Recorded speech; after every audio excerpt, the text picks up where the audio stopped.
Okay, Jason, we welcome to the studios Jason Wilson, one of the island's leading triathletes and has been a member of the Barbados Cycling Union for many years. Very familiar with the sport, both from a cycling and the triathlete's point of view. So we are very happy to have him on board to give some, to lend some insights into the goings on in this event. Jason? Thanks, Charlie. It's great to be here. Yeah, I've done tons with the BCU and BFIT and all these races. I've never done commentary before, so we'll see how this goes. Excellent. But it's pretty straightforward, really. What we're seeing here now is the event has been divided into three categories. There's the all age, the international elite women, and the international elite men.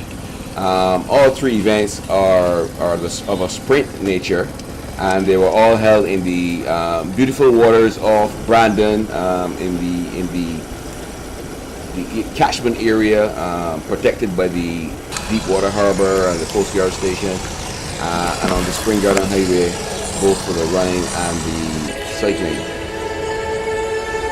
We are at the entrance of the Spring Garden Power Plant.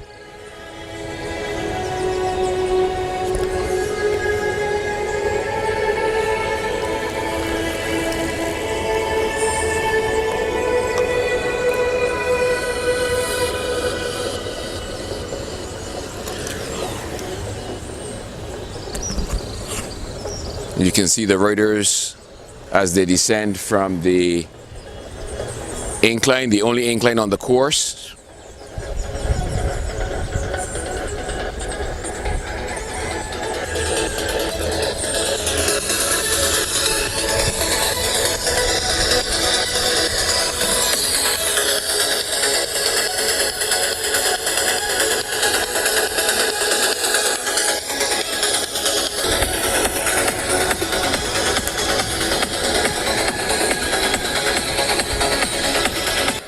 So, just for our viewers, I wanna walk through basically what happens in a triathlon. I myself have done one duathlon. I'm not a very good swimmer, so I did the running and cycling. So talk to me. How is it? How does one prepare oneself for this kind of activity? Yeah, so I mean, I guess a triathlon consists of swimming, biking, and running. The distances that these three races are doing today would be a 750-meter swim, a 20k bike ride, and a 5k run. And I mean, the differences between these three races is this race, these guys, the all age groups, they're completing their training and working full-time jobs as well. Whereas when you see later on the elite athletes, their full-time job is to train and prepare for these races. So that's the difference between the three races we'll be seeing today. The triathlon today, as Charlie mentioned, consists of a 750-meter swim in the Spring Garden Harbor. And then the bike course is, I believe it's 5 laps up and down the Spring Garden Highway, which each lap they have to climb about 100-meter, 4% grade hill, descend it back to the start and complete that lap 5 times. And then the run is along the flat section of the Spring Garden Highway, and they will complete 2 laps of that course. All right, so we're pretty much into the event now in the all age, and we see people in the running phase. There's still some cyclists on the course. The running is, of course, the last phase, so there are still cyclists completing their cycling.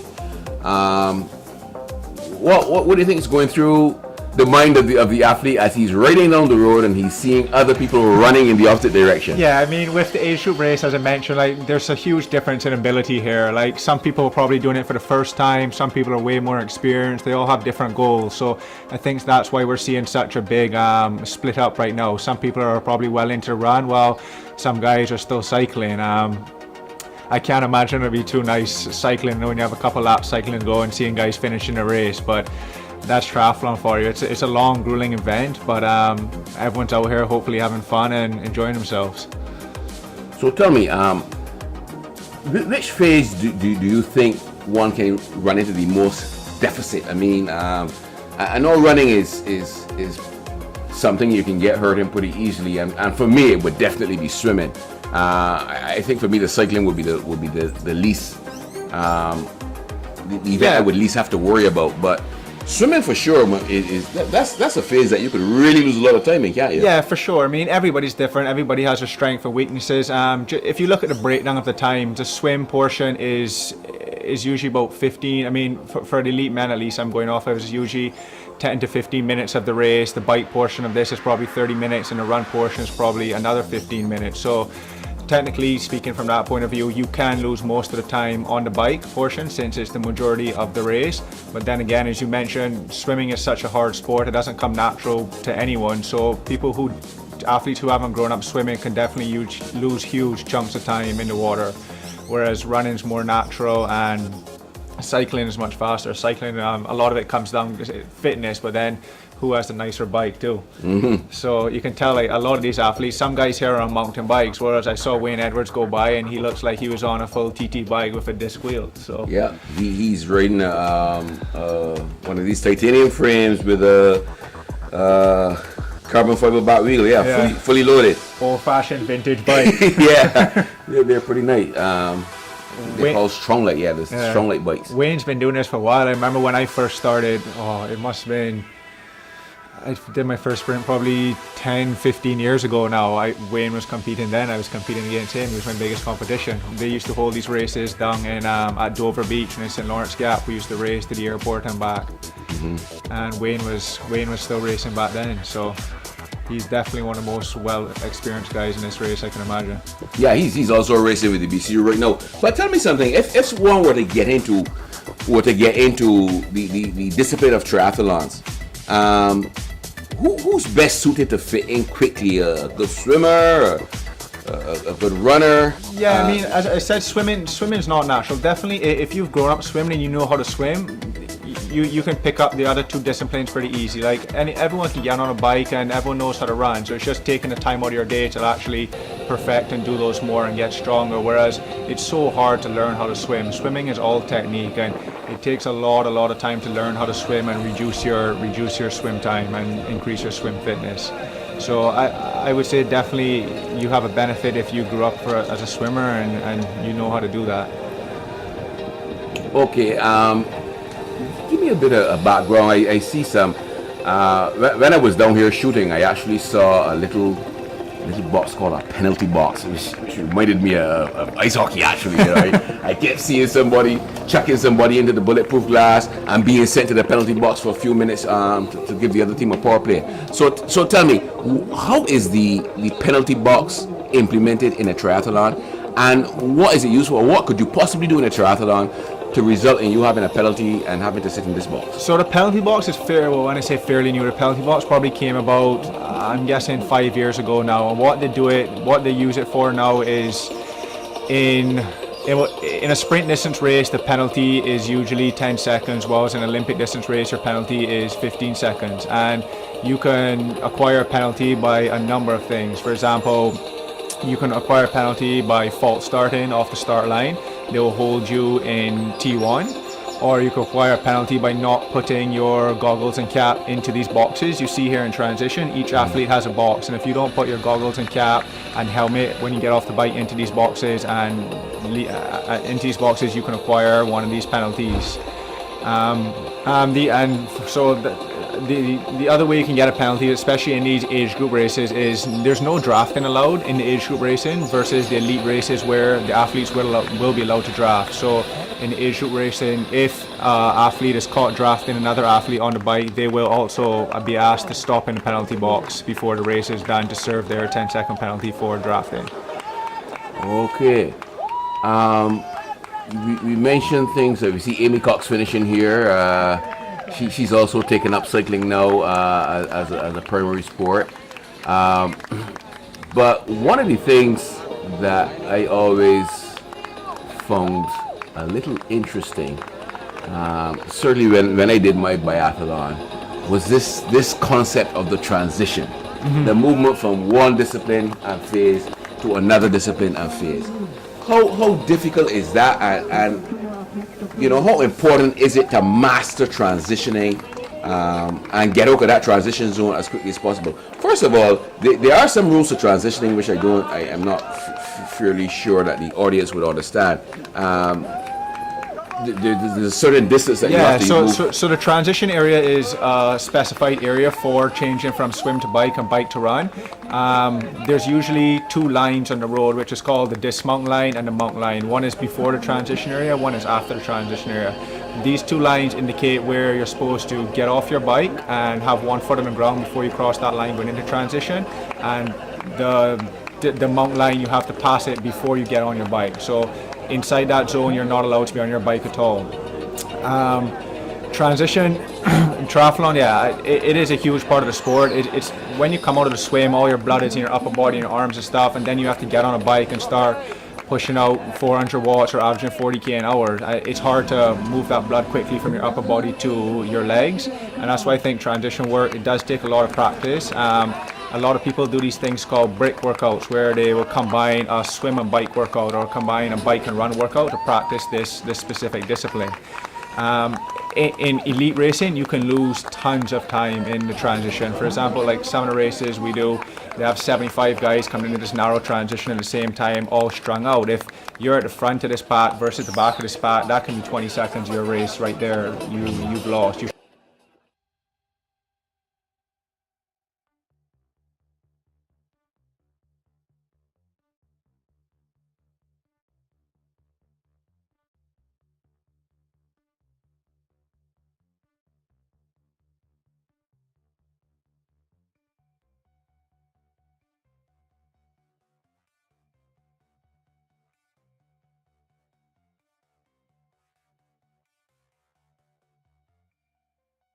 Come into transition, there's 75 guys there trying to put on their shoes, and you just don't have any room. So in elite racing, there's a lot of fighting at the end of the bike to get into transition early. It's almost like finishing a cycling race and a sprint finish. People will actually sprint to get into transition early just because they have more room and they can act faster and get out there quicker. So transition has become a huge part in sport, and people do win and lose races in that transition area. Okay, I heard you mention there in the transitioning from swimming. Yeah, you're swimming and all of the blood is in your upper body, and then you have to switch on to cycling, where you need obviously blood in the larger muscle groups of your legs. And you mentioned a very interesting figure there. You mentioned you shoot up to an effort of 400 watts. So you might want to explain to our viewers what this means and how is it measured. And do you maintain this 400 watts for the entire distance, or how do you gauge yourself on this wattage indicator? Yeah, so watts are just a type of I guess a new type of measurement to measure your effort on the bike. Before they invented power caps and stuff like that, we just used to measure effort based off of how fast you're going, kilometers per hour. The same thing as in a car, but it's not a very fair measurement. It depends on wind, it depends on going uphill, downhill, vice versa. Whereas watts, it's basically your power output into the pedals, which is moving you forward. So it's a lot more indicative of how much effort you're putting out. You can't fake power. Typically a heavier guy will push out more watts than a lighter guy. That's why they then go into watts per kg. When you go back to the 400 watts, obviously that depends on athlete. Average of 400 watts for an entire race is extremely high, but in male racing it has been seen, especially on the hillier and harder races. For the girls, I don't suspect they would be anywhere near those numbers. The girls, they'll probably, I'm guessing a hard race for them, they'll average probably 280 to 300 watts. On a course like this, since there's only one hill and then you have the whole tailwind portion, I don't suspect the watts will be as high in this race, but you never know. It depends how the race plays out.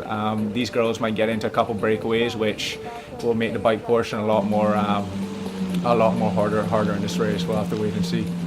Well, I mean, to be honest, this is I've seen this footage before. We're in the post-production stage now, so I mean, to me, these ladies were really swimming fast, because we were on a jet ski, and we were paralleling the swimmers some distance out, so as not for them to be affected by our weight. But we caught, for instance, like the guys on the paddle boards, and these guys were paddling, and the girls were keeping it right up with them. So, what sort of speed do these people actually do? The girls, I mean, again, it depends on currents and all that. It's all different. We're not in a pool here, right? All the conditions are different. But these girls are probably averaging pretty close to 1 minute and 10 seconds per 100 meters. That's usually how we measure distance and effort in swimming. It's usually per 100 meters. So they're probably averaging pretty close to 110, 115 for the 100 meters, depending on the current and how choppy it is on the day. But it was a pretty choppy day today. It was windy, you know. It was. It does look pretty choppy and swelly out there for sure. So it's hard to tell, but you can tell how fast they're moving. The girls are pretty strung out right now. So the same as cycling, what the girls would do is they'll try get in a draft on the girls' feet in front of them or their hip, and that will help the girl behind save a lot of energy.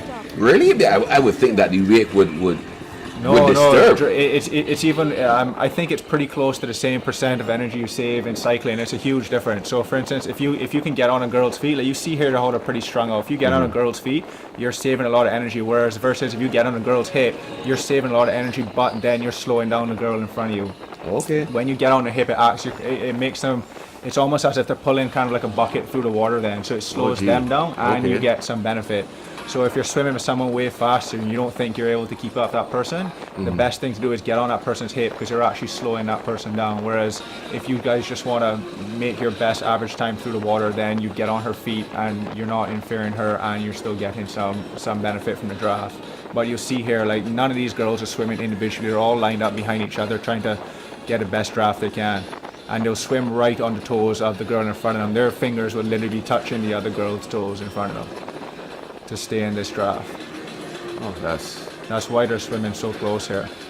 And so quickly. Yeah. They look as though They do look, they're moving extremely fast. Yeah, I mean, this is no exaggeration, but the camera, this is actually the jet ski on a sort of an idle mode, drifting along with them and sort of paralleling them. So we are actually seeing a very good idea of what speed they're doing, especially if we look at a stationary background or if we look at the paddle boarders. Now, what is the purpose of these paddle boarders?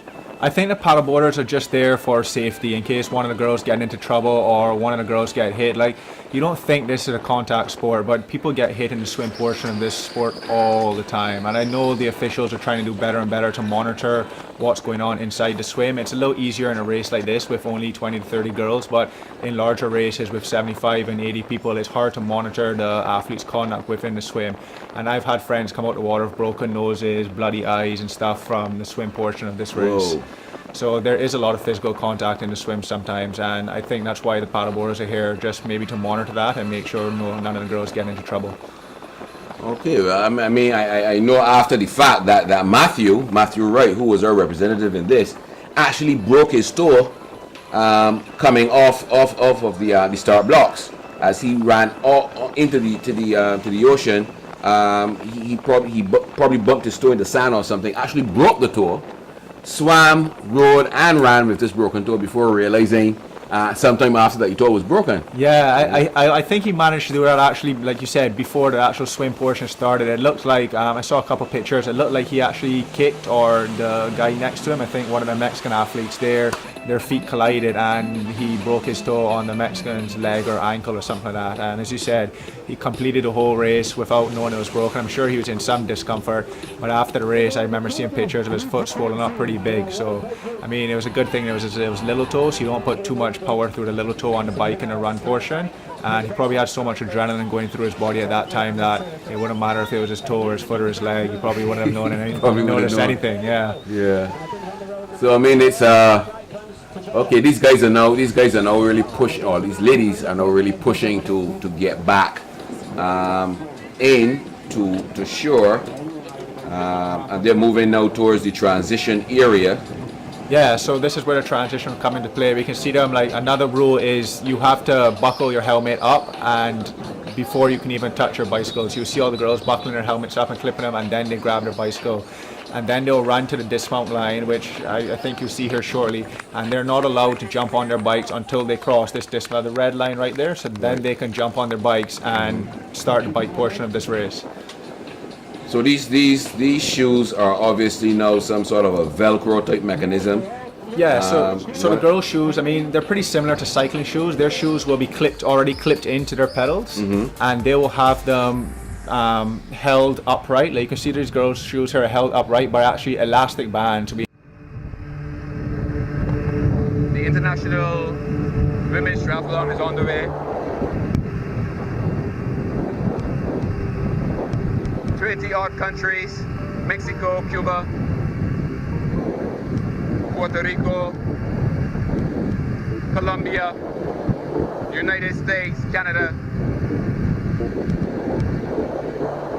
Field of over 20 triathletes. The biggest field so far in the history of the event in Barbados.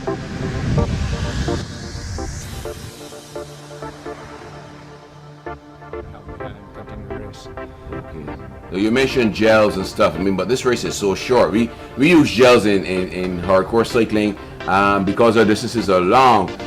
In a sprint triathlon, especially in a sprint triathlon like this, I understand if you're dealing with like Ironman or something where you're dealing with 50 or 100 kilometer ride. Yeah. But with this such a short ride, these guys still use gels and. Yeah, in a sprint, it's definitely most of the field probably. I mean, it's probably 50-50. I can't see if you can see any of these girls have gels on their bike right now. Personally, I wouldn't take a gel in a sprint triathlon. What I might do, this girl here looks like she has a gel on her bike. I would actually take a gel just as a little energy boost or a little caffeine boost before the race actually starts. So after my swim warm up, I'll probably take half a gel and throw away the rest just to get that little bit of glucose in me before the race starts. And we can see here, just interrupting, but we can see here they're actually climbing the incline. So they would probably be close to that 400 watt figure that you're talking about. Yeah, for sure. Now. When the girls are climbing, they will definitely probably jump to 400 watts. And this looks like there's a small group of 4 here, followed by another group of, it looks like 2 or 3 climbing this hill. Yeah, I believe those were the 2 ladies. I think they're twins actually. From Guatemala. They came out of the water together and they rode the whole event together. So they were actually off the pace a bit. Because they came out of the water last, but that main peloton that we saw go down there was a main grouping, and then there's a separate section somewhere. There were 3 groupings. Yeah, so I think this is probably the chase group in front of these 2 girls that's right the now. chase Probably group, the second chase maybe. But this hill for sure, you'll definitely see most of the separation happen on this hill. After this hill, the rest of the course is pretty flat, going into that dangerous 180 down by the transition, which is so famous for all the crashes we've had there. Yeah, we did have one in the elite men, which we were fortunate enough to have a cameraman capture at the time. We just put someone there for the turnaround to get some cutaways, and lo and behold, there was a wreck right in front of the camera. Yeah, I remember the last time I did this race. I mean, it was rainy, and these courses, especially Spring Garden, is extremely slippery in the rain. And I think that race I did, every time we went around that corner, at least 5 guys went down that year. It was absolutely terrible, and they were going around slow, and sometimes they made the corner safely, and as soon as they got up to actually accelerate and lean the bike, then the bike slipped out from under them. Like, it was very treacherous that year. Yeah, well, we see here the ladies doing the turn. That's our turn camera again. They look pretty safe there. They look pretty well. It was quite a dry, nice day. Yeah. So we didn't have many issues with the wet surface. Not too sure. I just saw that penalty box go by. Yeah. I haven't seen any penalties being handed out so far. When the girls get back into transition, there will be officials standing there, and they will hopefully let the girl know if they've had a penalty or not. But ultimately, it is up to the athlete to look at. There will be a penalty board right about 100 meters before the box, and it is the athlete's responsibility to look on that board and see if there are numbers on that board and if they have a penalty to serve or not. If they have a penalty to serve, they can serve that penalty anytime before the race is done, and typically this happens on the run, as you don't have to slow down and get off the bike, etc. Excellent. When you say it can happen anytime, in any phase, in other words, can you start the run and run a lap? 50 kilometers an hour. Yeah, so I mean, in this race, since the run is only 2 laps, the penalty probably will have to be served either at the end of the first lap or the end of the second lap before the finish line. In Olympic distance, where they're doing 4 laps, they have 4 chances then to serve this penalty. And depending on what kind of athlete you are, or what kind of situation you're in, or what kind of tactics you're playing, is when you serve the penalty. I've seen some athletes just wait for the very last lap, which is a little risky, especially if you're in a sprint finish or something like that, to take it. Some athletes take it right away and just get over with it. It all depends on the situation you're in at the time. I would think it would be safer to take it up front. Me personally, I would take it up front and then see what sort of workload I have ahead of me. Yeah, I mean, there's advantage and disadvantage to that too, right? If you get off the bike, and it all comes down to drafting and tactics, right? If you get off the bike and you're in a nice group of 10 guys and you take that penalty right away, then you don't really have anyone to run with for the majority, the rest of the race, unless you can quickly bridge up to them, and then after the penalty you're 10 seconds behind. So it's hard to make up that time so quickly in a run. So some athletes will use their competitors for the majority of the race and then just serve their penalty right before the finish line, and they think that would give them the best finish on the day. So it all comes down to where you are on the day and what tactics you're playing. So what sort of background? I mean, obviously coming to the climb, the only incline in this course is about a 4-degree gradient, and these ladies are just hustling through this climb at 40 kilometers an hour. There's been very little reduction in speed. Most of them staying on their same gear ratio, out of the saddle to increase that power output for the increased gradient. And there is a rider a bit separated at the front. There has been an effort, and she is off the front by a few seconds. How is the actual event configured these days, internationally and domestically? Yeah, so I mean, there's kind of 2 different kind of triathlons nowadays. There's the draft legal, like elite triathletes, and then there's the long distance triathletes, which will be more half Ironman and Ironman distances, and those athletes will be on TT bikes, and there will be no drafting, and it's more of an individual race. Whereas this kind of racing we're seeing now is the same kind of racing they'll do at the Olympic Games and Commonwealth Games and Pan Am Games and stuff like that. Whereas the athletes will be drafting, and it's almost as if they're doing like a crit race right now that you see in cycling. So there is drafting, they'll use tactics, they'll work together on the bike, etc.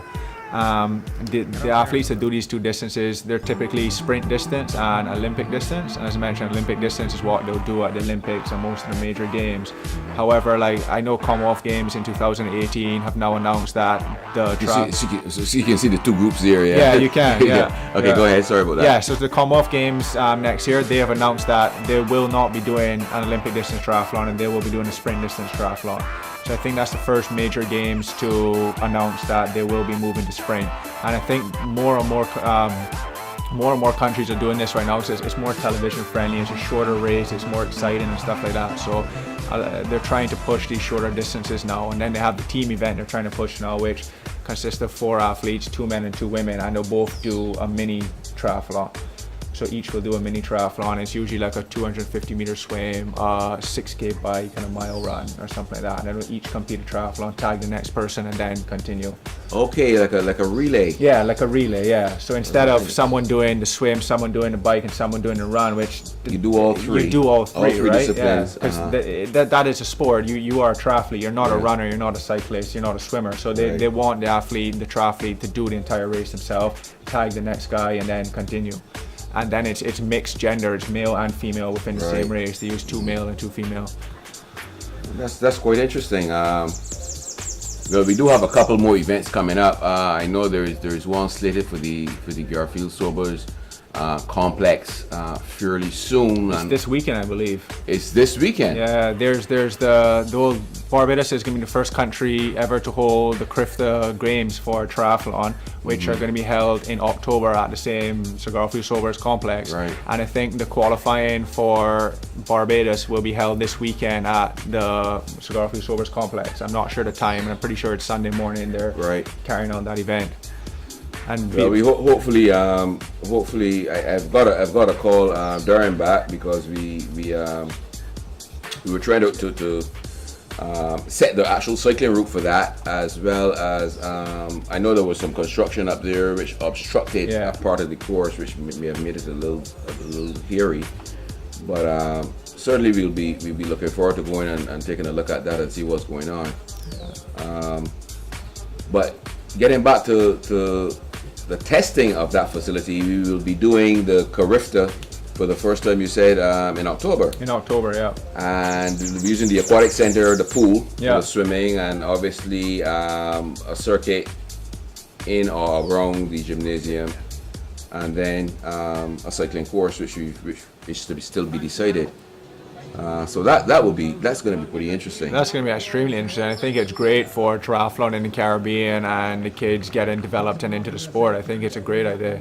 Yeah, you can see the athletes dismount. That was the dismount line there, right? You can see them. They had to get off before the line. If they don't, they would serve one of those penalties where they have to go in the penalty box.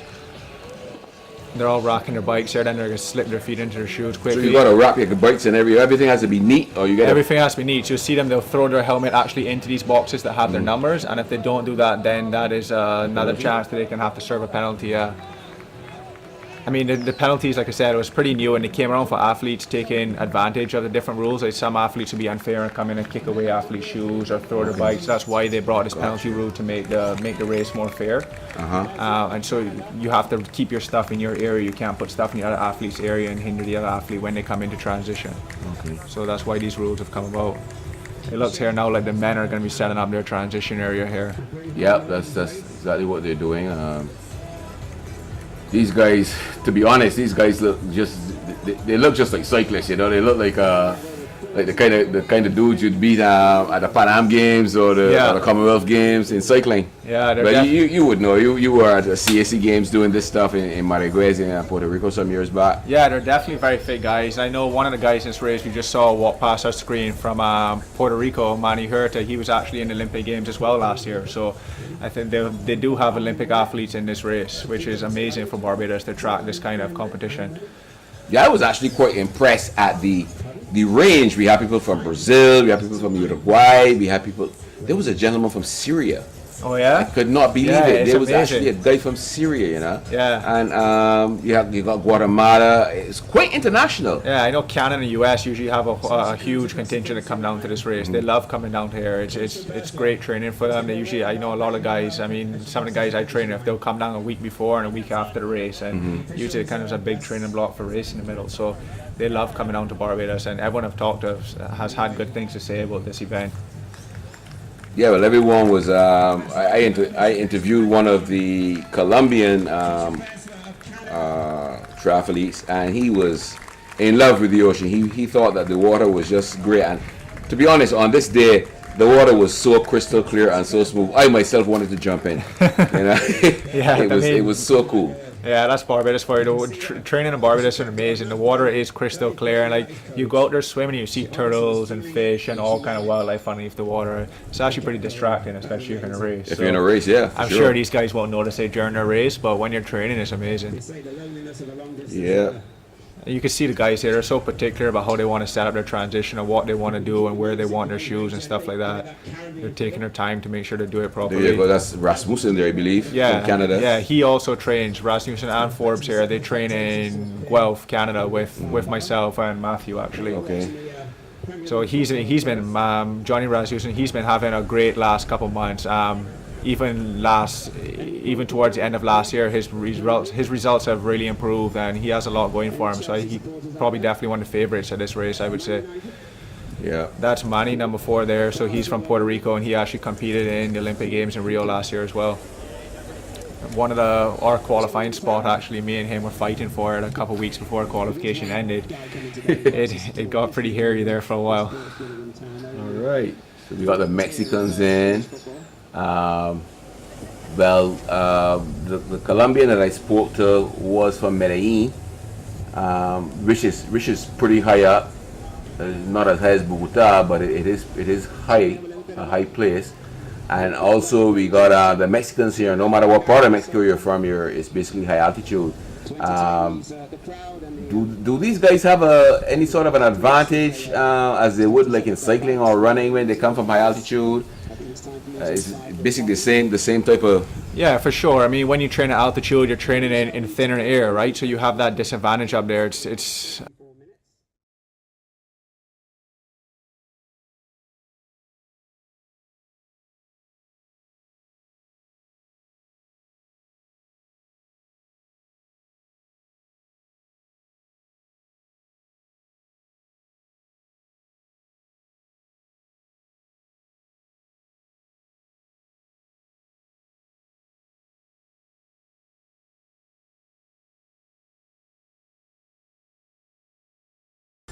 I don't know. It's kind of like running it for parachute, right? Into the area of the bikes.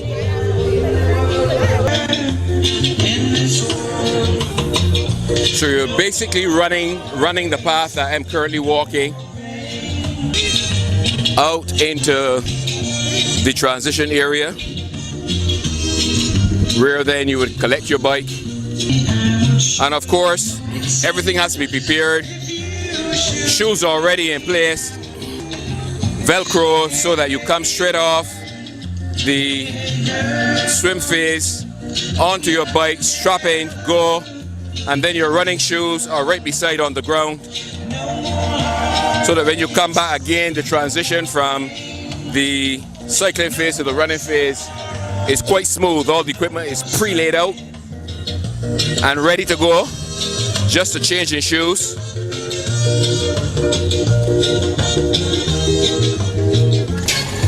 And this is basically the admin area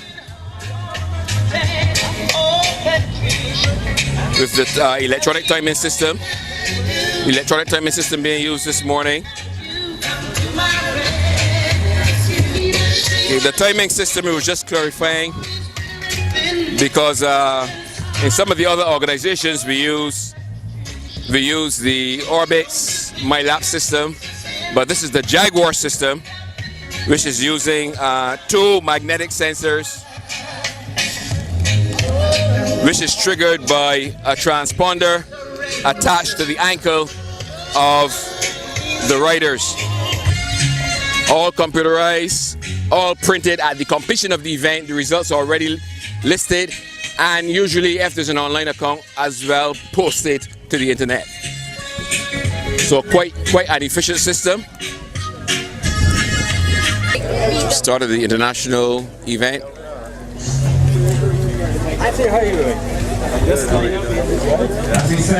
And this is our main hopeful, Matthew Wright.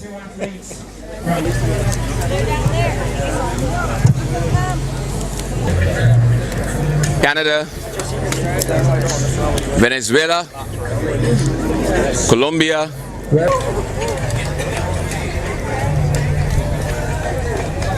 and the spectators have actually grown.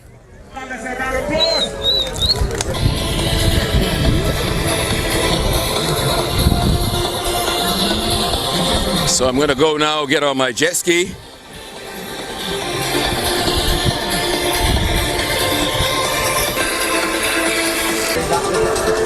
Here we see Matthew on the starting podium, and as I said, there is this gentleman from Syria in there. Yeah. So the athletes will be ranked by their number, so which is their world ranking, and they'll be called on to this pontoon here based on their world ranking. So there you go. Look, they're off there. And the athletes will pick the spots on these pontoon based on their world ranking. So the higher athlete will have first pick, second athlete will have second pick, and sometimes your spot on a pontoon can make a huge difference to your swim result as well.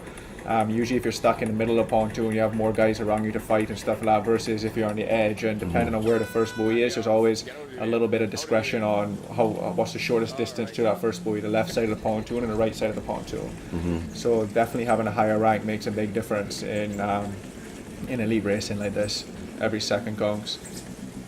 Yeah, so we see them there. They seem to be all bunched, as opposed to how the women were stretched out in a straight line. The guys are in a more of a grouping. Yeah, it's still pretty early in the race, I think. I mean, they're probably all still fighting and jostling for position right now. So we'll have to see when they come around the race. Definitely, if there's a large difference in ability to swim, you'll see it string out more, especially if some guys are pushing the pace. But if the guys are all the same ability, they might be fighting the whole time for the front. Guys are pretty stubborn, so. We see it's beginning to stretch out now. We were having our challenges on the jet ski. It was, like I said, quite a choppy day. Yeah, you can see the swells coming through here. And to keep it steady and to keep the steady cam will do just so much. Yeah. The image stabilization.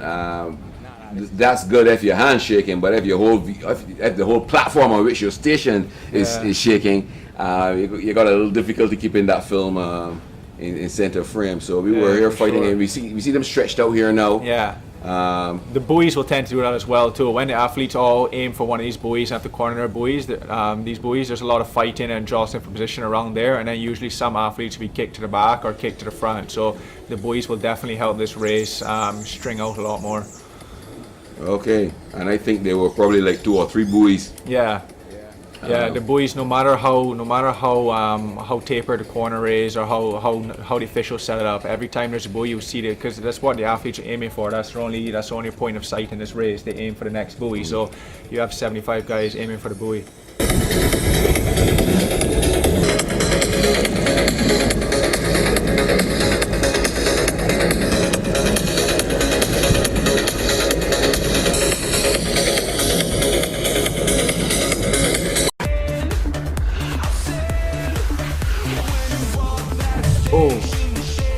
Here you go. There's the first fall. That's the first fall. That's this is Rasmussen and I believe Gomez, I think it was. Yeah, it looks like they were probably in a small breakaway. They were at the front. They led for most of the way, and then Gomez went down, and the rest of the peloton followed very, very soon after, safely. But we weren't sure what actually caused Gomez to fall. We see Matthew at the back. Yeah, I mean, it could have been a little dirt in the road. It could have been. It just looks they took the corner there pretty fast too. Yeah, like, and his pedal was down on something. He ground it out. Yeah. So he would have left Rasmussen out to ride the rest of the race by himself, which it can be tough doing that and then getting on to run and having to run by yourself as well. It's tough to be out front for the entire race. Yeah. You're taking in all the wind and all the conditions to yourself. It would be much more ideal for Johnny if the Mexican athlete did not fall and was there to help him for that rest of the race there. Yeah. Because towards the end we see someone who was actually it was theorized that Gomez was set there to set the pace. It looks like Rasmussen he went into the transition. He went into the transition well. You see him throw the helmet in the box and that'll be no penalty cycling there into the for him. running. He slip on the shoes and be gone. He's out of there. Right. It'll be interesting to see if he Quick holds his lead for the rest of the and race. the Mexican is very, very close on. Gomez has closed the gap somewhat. Gomez, Mexico, second place. And you see Gomez actually has closed the gap a bit and still in there. But as I was saying, it was theorized that Gomez was like a rabbit to go out front there and set pace for the other Mexican who eventually was higher up in the group or won the race. Here we see the main group here now. Yeah, you with see Andrew up front. I mean Matthew up front. Yeah, you can see Matthew got in the transition. And this is what I was saying. Like Matthew, I know he's really good at that. He always tries to get in the transition first, so he has no one in his way. And he's probably the first out of transition as well. He was actually the first out of the group. He was the third out of transition. He's always excellent in that. So. How is Matthew's run phase? What's his strongest phase? His strongest phase is definitely in the running. He's been playing for a lot of injuries in the last couple of years, but I mean Matthew used to run with me when we were living back here with Leo Gorns, and he's probably competed in 5 Criftas. I know he's got a medal in some of them, like up to the 5, everywhere from I think probably the 800 or 5,000 he's competed in. So I know he wasn't far off of the junior 5K national record as well on the track. So he definitely is his better discipline is running. So it'd be interesting to see how this plays out. I mean, like you said, I know he hit his toe on the way into the water. I'm not sure if we saw that in the footage or not. So I don't know if that's going to affect him in the run here. We'll have to see. Yeah, well, it's beginning to stretch out now. What was quite a consolidated peloton in cycling and in swimming has broken out now into a strung out running group of individuals, small packs, moving towards the end of this event. Yeah, like we said, I mean, like drafting and swimming and cycling is huge, but it only does so much in running. You're not moving as fast, and the air is not as thick as water. So, the drafting benefits you get from running are definitely not as high as cycling and swimming, unless it's an extremely windy day. Yeah, I mean, well, I could you just can see the flags there. yeah, it does look pretty windy. It looks like a cross breeze though, It's a so cross breeze, yeah. there wouldn't be too much benefit from running behind someone. And here we see the believe this is the winning Mexican now, who was not. He was not the one. He was not the one that went down the fall.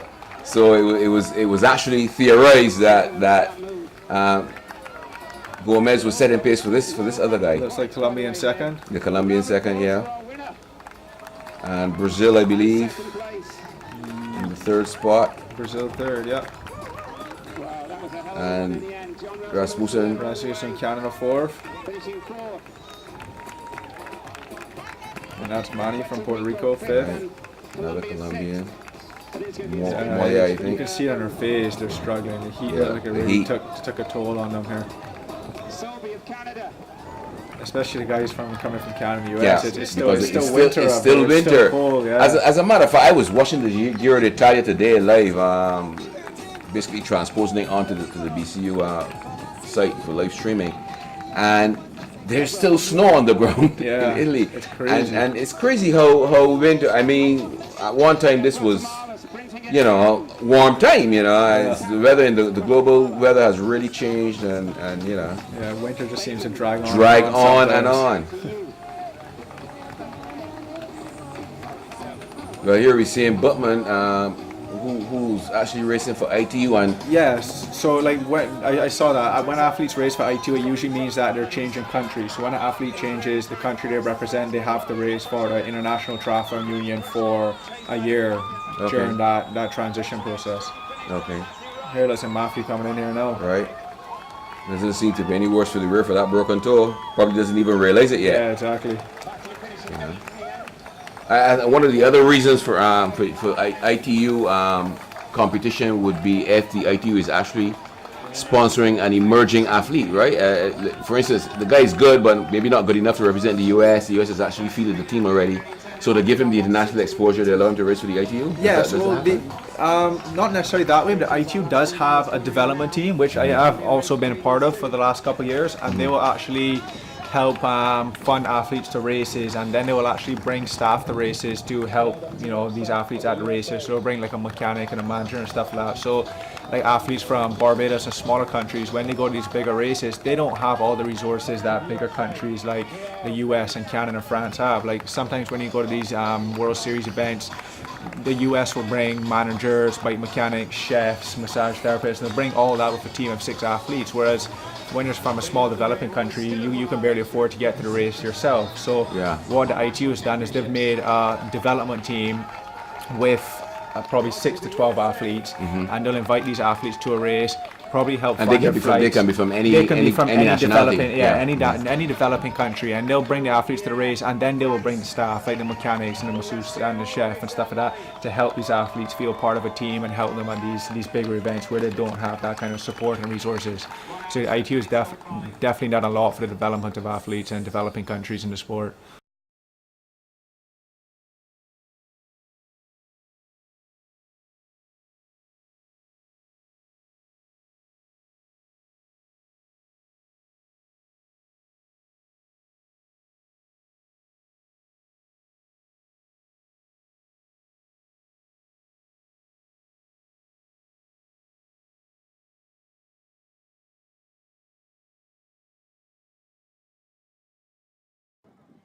Right, so that's very similar to what the UCI would do for cycling. Yeah. So then we see the girls from the US team. After their presentation, we just They're signing autographs there and signing stuff like that autographs, for the kids. right? But they did quite well. Well, I mean, a win is a win, but it was aiming. This is I didn't hit my target. Wayne Josiah. probably like a minute or something. Yeah, he's definitely one of the other up-and-coming athletes, especially on the age group team. He seems to be doing really well, and I know he's also doing racing. He's also racing with BCU as well now, yeah. He's definitely improved a lot over the couple of years. It'll be nice to see how he does this year. I know he's racing the Rainbow Cup Triathlon in, I think it's on June 10th this year. He'll be racing there as well, so he's definitely come a long way. Pool on steroids is just huge. The run course is, the bike course is very good with the little incline, which include that little element of challenge, and the run is pretty good as well. So it's a nice course, it's a nice event, and enjoy it here. My strongest phase is the you run. can't have a better backdrop than that. Followed by the bike, and unfortunately the swim is somewhere behind. So you have to work on that. Yeah, I do. Actually, I started working it already. Just need to do some more. All right. Well, thanks again. No problem. And again, congrats. Got Mr. Glenn Clark of the Barbados Olympic. He's the admin director of the Barbados Olympic Association, presented the prizes there, along with Darren Treasure, president of the Barbados BFIT, Federation, yeah. Barbados Federation of Island Triathletes.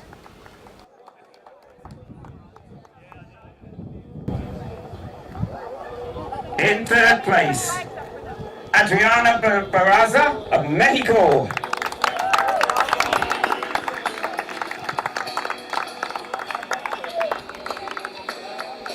In second place, Vanessa de la Torre, also Mexico.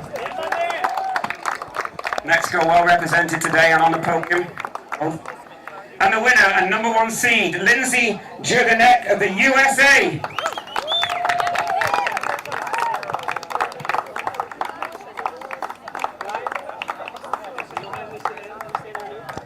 Okay, prizes, a check, and I believe a bottle of champagne to spray all over everybody, so I better get out of the way. And of course, we're going to have the national anthem of the USA played in a minute. Once they're all presented with their prizes.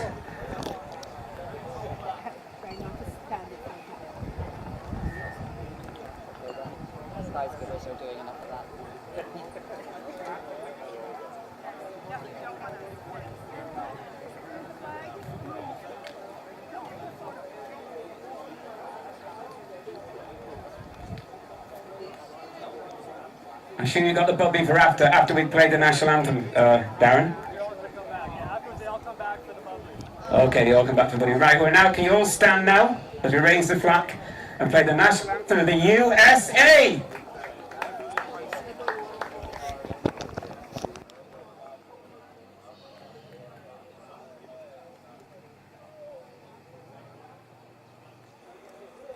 Rubio, Hey, hello. welcome to Barbados. Thank you very much.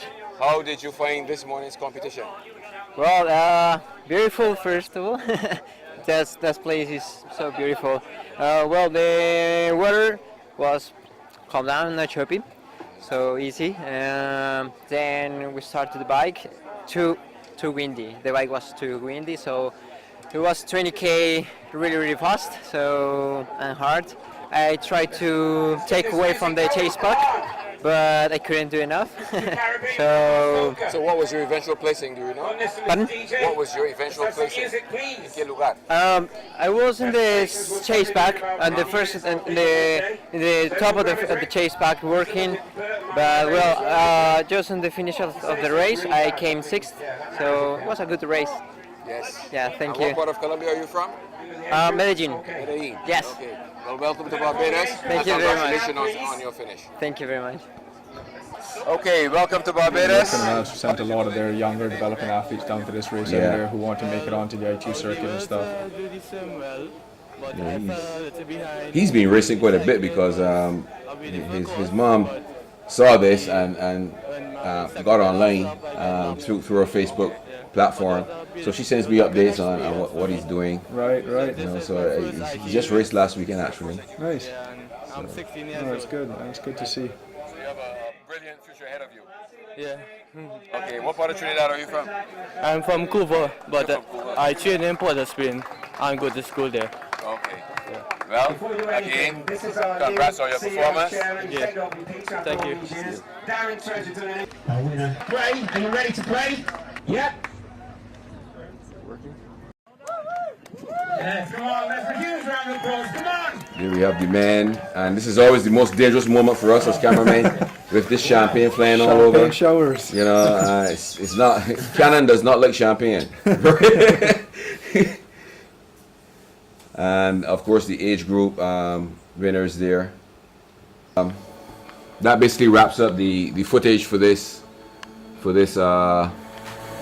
event, and certainly want to thank you for coming over, Jason, and putting your expertise to the. Yeah, no, thank you very much for having me. This is very interesting. Yeah, it's good to see it from this angle, huh? Yeah, definitely. It's a lot more relaxing. All right, well, thanks a lot. Thank you.